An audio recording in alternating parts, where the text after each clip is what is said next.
Some cars are just instant icons. They are loved from the moment they are announced to the public, way before they even hit the road, while others, not so much.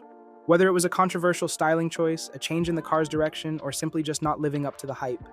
The cars on this list faced serious backlash when they were first introduced, but over time, opinions changed, and now, many of them are modern favorites, and a lot of us car enthusiasts have grown to like them. Today, we're taking a look at a few cars that went from being mocked to being loved, so yeah, let's get into it. The first car, or cars rather, up on this list are probably the pair you most expected to be here, the BMW G80 M3 and G82 M4. When BMW unveiled the G80 M3 and G82 M4, the internet lost its mind, and not in a good way. The massive vertical kidney grills became an instant meme, with people calling them everything from beaver teeth to a pair of lungs on wheels.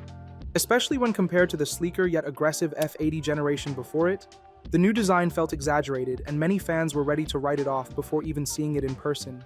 But here's the thing, design aside, these cars absolutely deliver.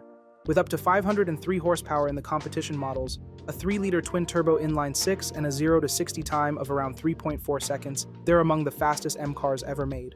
Plus, BMW did something rare these days. They kept the manual transmission option alive for enthusiasts that this car was aimed at. Not to mention these cars are insanely tunable. On paper, it's literally the perfect car. Now fast forward a couple of years and suddenly the design isn't as hated anymore. In fact, many now see it as bold, aggressive, and distinct, especially with BMW's newer designs making it feel more cohesive. At the end of the day, performance speaks louder than looks, and the G80 and G82 have earned their respect and are now well appreciated and popular among car guys. When Honda revealed the FK8 Civic Type R, it was a lot to take in, and I mean a lot. These sharp lines, fake vents, and oversized wing made it look like something straight out of a video game. Critics called it overstyled, too aggressive, and a car designed for kids who love Hot Wheels. And to be honest, who could blame them? Some Honda purists even felt it was too much of a departure from the clean, timeless look of previous Type R models. But then, people got to drive it, and the FK8 wasn't just good, it was record-breaking. With 306 horsepower, a 2-liter turbocharged 4-cylinder, and one of the best front-wheel drive chassis ever made, it set a Nürburgring lap record for front-wheel drive cars. The manual gearbox is precise, the steering is razor-sharp, and the handling is simply phenomenal. And so over time, enthusiasts started to appreciate its raw performance, and even the styling grew on some people. Today, the FK8 is recognized as one of the best modern hot hatches, and with the newer FL5 generation toning down the design, some actually miss the crazy look of the FK8. Talk about a full circle moment. The next car people hated at first then started to love is the Mark V Toyota Supra. When it was first revealed, fans were not happy. The issue? Well, it wasn't really a Toyota. Underneath, it was basically a BMW Z4, built in Austria, powered by a BMW B58 turbocharged inline-six, and missing any Toyota-built drivetrain components. People felt betrayed, arguing that it was more of a rebadged Z4 than a true Supra successor. But here's the truth, the MK5 Supra is fantastic. The B58 engine is incredibly tunable, pushing well beyond 500 horsepower with basic mods. It's light, agile, and balanced, with precise steering and a real sports car feel.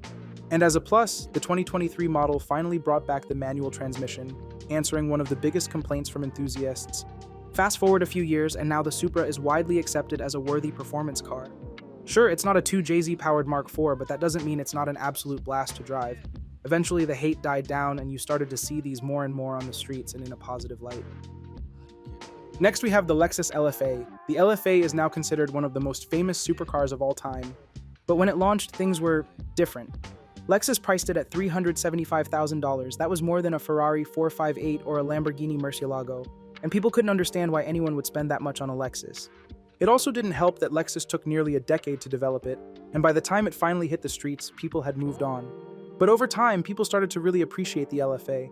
Its Yamaha-tuned V10 engine is one of the best-sounding motors ever. And not to mention the LFA's chassis is made almost entirely of carbon fiber, and only 500 units were ever built. It's rare, unique, and undeniably special. Now, the LFA has skyrocketed in value, with some selling for over $1 million. Turns out the car everyone thought was overpriced was actually underpriced after all. And that's today's video, guys. These cars went from being ridiculed to respected, proving that time, performance, and appreciation can change everything. Which one of these cars do you like or even love now, even if you hated it at first? Let us know in the comments. As always, thanks for watching, guys.